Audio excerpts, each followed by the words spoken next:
참 예수님, 한 주간 잘 지내셨죠? 네, 저는 불행하게도 연말 연시를 병원에서 보냈습니다. 예, 뭐 여러 가지 말씀을 들어보니까 복해될 부분이 참 많은데, 어떤 분은 뭐 맹장 수술하러 가시더라고.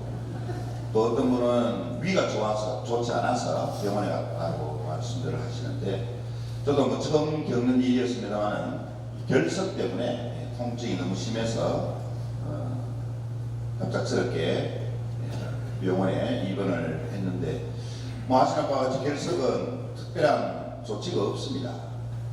1차적으로는 물을 많이 마시게 합니다.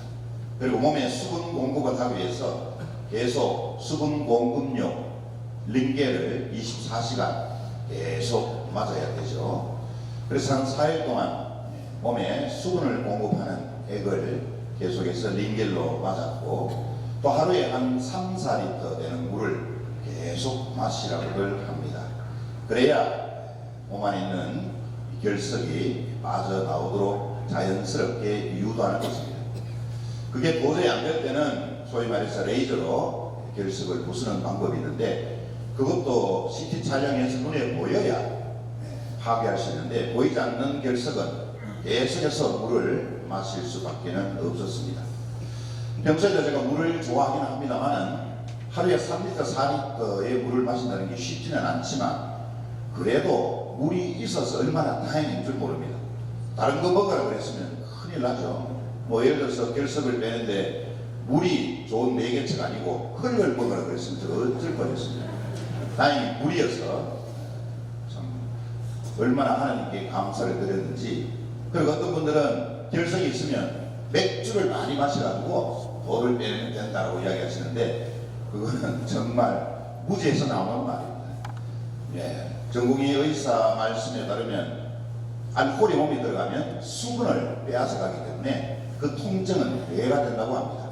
혹시라도 결석이 있으신 분, 계속해서 맥주를 마시면서 빼려고 하지 말고 물을 많이 마셔서 자연스럽게 빼내는 것이 가장 좋습니다.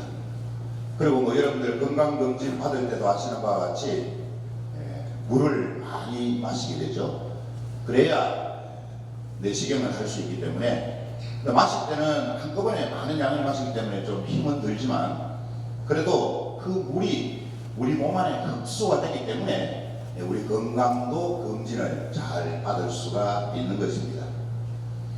오늘 제가 드리려는 말씀의 주제는 바로 물입니다. 몇 년 전까지만 해도 우리는 수돗물을 안심하고 식수로 사용을 했습니다. 마시는 물부터 시작해서 음식을 만드는 물에 이르기까지 우리는 수돗물을 믿고 안심하게 마실 수가 있었습니다.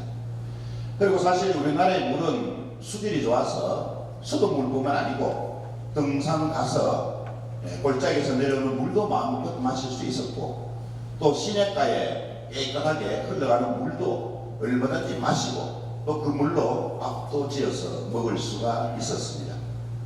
그리고 우리가 보유하고 있는 강이나 바다, 정말 청정지역으로서 최고의 수준에 달하는 물을 자랑할 수 있었습니다.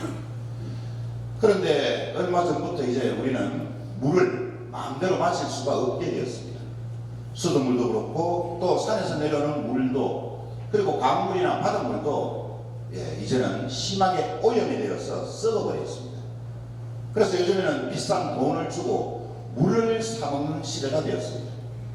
과거에 봉이 김천다리가 대동강물을 팔아먹었다, 이런 이야기를 들었을 때는 웃음이라는 소리를 했는데, 그것이 현실로 다가온 것입니다. 어쨌든 우리의 자랑스러운 그 물이 합성세제를 비롯해서 각종 화약품, 또 나아가서는 방류로 인해서 썩은 물을 공장에서 폐수를 무단으로 방출시킴으로써 강이나 바다가 심하게 오염이 되고, 그러다 보니까 미생물도 죽게 되고, 특히 바다는 플랑크톤이 살 수 없는 지경에 이르는 그런 합성세제로 인한 대참사가 벌써 시작이 되었습니다. 그래서 이제는 우리나라 물을 세상에 자랑할 수 없을 정도로 심각하게 오염이 되었습니다. 이렇게 물은 인간의 삶과는 뗄래야 뗄 수 없는 불가분의 관계를 가지고 있습니다. 한마디로 물이 없으면 사람은 살지 못합니다. 인간뿐만 아니고 동물이든 식물이든 생물이든 그 어떤 생명체든 물이 없으면 살아갈 수가 없는 것입니다. 그래서 물은 생명체에 있어서 없어서는 안 될 가장 중요한 요소인 것입니다. 사실 우리 몸의 70%가 물의 성분을 가지고 있습니다. 하루 생활을 많이 생각해 보면 우리는 물로 시작해서 물로 끝을 냅니다. 아침에 일어나서 물로 세수를 하고 양치를 하고 또 물로 밥을 짓고 국을 만들고 음식을 만듭니다. 거기에 물이 빠지면 아무것도 할 수가 없습니다. 그리고 나중에 직장에서 돌아와서 집에서 잠자기 전에 또 물로 우리는 깨끗이 몸을 씻고 잠자리에 듭니다. 이렇게 우리의 삶은 물에서 시작해서 물로 끝나는, 그야말로 물이 우리 삶의 가장 중심에 있는 요소라고 해도 과언이 아닐 것입니다. 이렇게 볼 때 물은 생명과 죽음을 동시에 의미하기도 합니다. 왜냐하면 물이 있어야 생명체가 살 수 있듯이 반대로 물이 없으면 생명체는 살 수 없고 죽음을 맞이할 수밖에 없기 때문에 물의 본질은 바로 생명과 죽음을 동시에 의미한다고 볼 수 있습니다. 이런 물의 깊은 의미는 성경에서도 우리는 쉽게 찾아볼 수 있습니다. 우리가 너무나도 잘 알고 있는 노아의 홍수 사건, 물로서 하나님께서 심판하신 그 사건을 우리는 잘 알고 있습니다.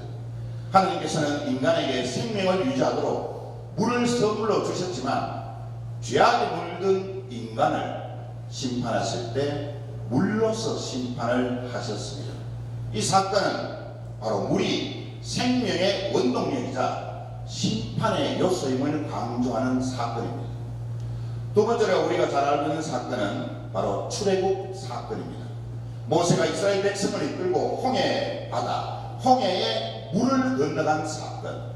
바로 뒤쪽에서는 이집트의 파로 군사가 이스라엘 백성을 죽이기 위해서 쫓아왔습니다. 죽음과 또 홍해 바다를 건너가야 삶으로 이어지는, 그야말로 삶과 죽음의 갈림길에서 모세를 통한 하나님의 기적으로 이스라엘 백성은 홍해 바다, 그 바다 물을 건너감으로써 생명회로 나아갈 수 있었습니다. 이 사건 또한 물이 바로 생명과 죽음의 요소임을 우리들에게 잘 알려주는 사건입니다. 또한 신약에 가서 예수님께서는 수많은 병자들, 특히 나병 환자들이나 또 앞 못 보는 소경을 비롯한 불치병 환자들을 물로서 치유해 주셨습니다. 실로암의 그 사건부터 시작해서 예수님께서는 직접 침을 발라서 앞 못 보는 소경의 눈을 뜨게 하시면서 물로서, 물의 성분을 가지고 예수님께서는 수많은 병자들을 고쳐주신 것입니다. 이렇게 볼 때 물은 바로 생명의 요소이자 심판의 요소, 나아가서는 정화의 요소임을 우리는 너무나도 잘 알고 있습니다. 오늘 우리는 주님 세례 축일을 맞이해서 다시 한번 우리가 물로 세례를 받았던 그 과거의 세례 성사의 의미를 되새겨볼 필요가 있습니다. 오늘 복음에 따르면 예수님께서는 요르단강에서 세례자 요한으로부터 직접 세례를 받으십니다. 그냥 복음을 읽어나가면 예수님도 세례를 받으셨구나 라고 쉽게 넘어갈 수 있지만 조금만 우리가 깊이 묵상해보면 이런 의문점을 가질 수 있습니다. 죄가 없으신 하나님의 아들, 구세주이신 그리스도가 왜, 무엇 때문에 세례를 받으셨겠는가? 이런 의문점을 가질 필요가 있습니다. 그래야 우리가 오늘 복음 말씀을 깊이 이해할 수 있기 때문입니다. 그렇다면 예수님께서 죄가 없으신데 하나님의 아들이시고 구세주이신데 왜 세례를 받으셨을까? 그것도 몰래 받으신 것이 아니고 요르단강에서 수많은 사람들이 보는 가운데 세례를 받으신 것입니다. 예수님께서 세례를 받으신 근본적인 이유는 한마디로 세례 성사를 통해서 하나님의 자녀가 된 사람들이 더욱더 구원에 가까이 갈 수 있음을 직접 보여주시기 위해서입니다. 다시 말해서 물과 성령으로 새로 난 새 성사를 받은 신자들이 보다 더 구원의 문에 가까이 나아갈 수 있다는 사실을 우리들에게 분명히 보여주시고자 몸소 세례를 받으신 것입니다. 그런데 세례요한은 이렇게 증언했습니다. 나는 너희들에게 물로 세례를 베풀지만 내 뒤에 오시는 그리스도는 물과 성령으로 세례를 베푸실 것이다. 이 말은 한마디로 자신이 베푸는 세례와 그리스도가 베푸시는 세례는 본질적으로 다르다는 것을 분명히 증언하는 말입니다. 그렇다면 세례자 요한이 베푸는 세례와 그리스도께서 물과 성령으로 베푸시는 세례는 무엇이 본질적으로 다른가? 세례자 요한의 세례는 바로 죄로부터의 회개, 그래서 회개로의 초대에 머물고 있지만 예수님이 베푸시는 세례는 물과 성령으로 인해서 우리의 영혼의 구원까지도 하나님께로 나아갈 수 있도록 도와주는 세례 성사임을 우리는 분명히 알아야 합니다. 그래서 우리는 물과 성령으로 새로 태어남으로써 그리스도의 죽음과 부활에 이제는 우리도 동참하게 되었음을 분명히 인식해야 하는 것입니다. 그리스어로 세례라는 말은 두 가지 명사가 있습니다. 박토라는 명사와 박티조라는 그런 명사가 있는데, 이 말을 직역하면 물에 잠그다 혹은 씻어주다 라는 뜻을 가지고 있습니다. 그래서 오늘날 세례 성사의 의미가 우리가 물로 세례를 받음으로써 우리가 지은 원죄와 본죄가 깨끗이 사해진다는 의미를 가지고 있는 것입니다. 그래서 우리는 물과 성령으로 새로 태어나서 하나님의 자녀가 되므로써 우리는 더욱더 구원에 더 가까이 나아갈 수 있는 자녀가 되었음을 우리 세례 성사를 통해서 그 의미를 깊이 깨달아야 하겠습니다. 우리는 이미 세례 성사를 통해서 하나님의 자녀가 된 사람들입니다. 하나님의 자녀가 되었다는 것은 바로 빛의 자녀가 되었다는 뜻입니다. 나아가서 빛의 자녀가 되었다는 것은 우리는 물에 내 이마가 잠김으로 해서 세상에 죽었다는 것을 의미합니다. 그리고 세상의 욕심에 죽었고 나아가서는 이제까지 세례성사 받기 전에 자기 자신의 삶에 죽은 사람입니다. 우리는 세례성사를 통해서 물과 성령으로 새롭게 태어났기 때문에 우리는 과거의 나 자신의 모습이 아닌 하나님의 자녀로서 그리스도와의 죽음과 부활에 일치하는 삶을 살게 된 것입니다. 본질적으로는 원죄와 본죄가 사해짐으로써 우리는 거룩한 하나님의 자녀가 된 것입니다. 그래서 예수님께서는 너희들은 빛과 소금의 역할을 다 해야 한다라고 우리들에게 그 의무를 주신 것입니다. 빛은 어둠을 이깁니다. 어둠을 밝히는 것이 빛입니다. 그리고 소금은 부패를 방지하는 역할을 합니다. 따라서 우리의 삶은 바로 이 세상의 어둠을 밝히는 빛의 역할이요, 나아가서는 이 세상이 더 이상 썩지 않도록 그 부패를 방지하는 소금의 역할을 해야 하는 것입니다.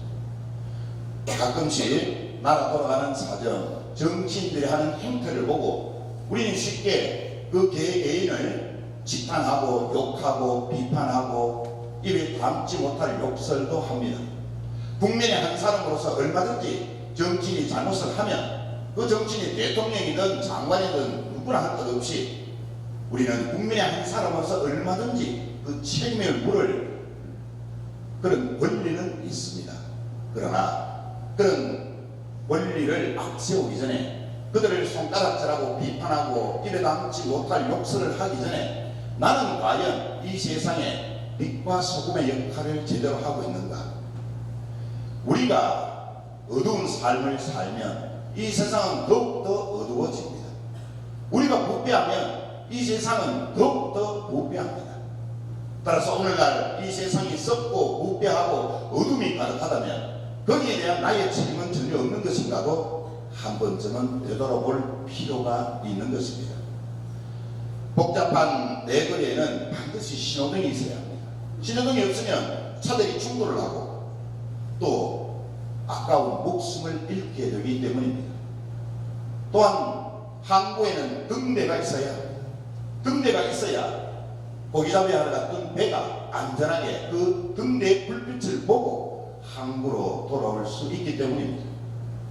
우리가 바로 이 복잡한 세상의 신호등이요, 또 어둠이 파치는 이 세상에 등대가 되어야 할 것입니다. 우리의 역할도 제대로 못하면서 남을 손가락질할 수는 없을 것입니다. 오늘 주님 세례 주기를 지내면서 다시 한번 내가 세례 성사 때 무엇을 하나님께 약속했고 또 그 약속을 내가 얼마나 행동으로 삶으로 실천하고 있는가도 다시 한번 되새겨보는 그런 주일 미사가 되었으면 좋겠습니다. 이제 제발 세례 성사를 받은 신자답게 하느님의 자녀로서 살아갑시다. 그리고 제발 세례 성사 받은 사람답게 세상 사람들에게 양 냄새를 제대로 풍기면서 살아갑시다. 아멘. 모두 일어서서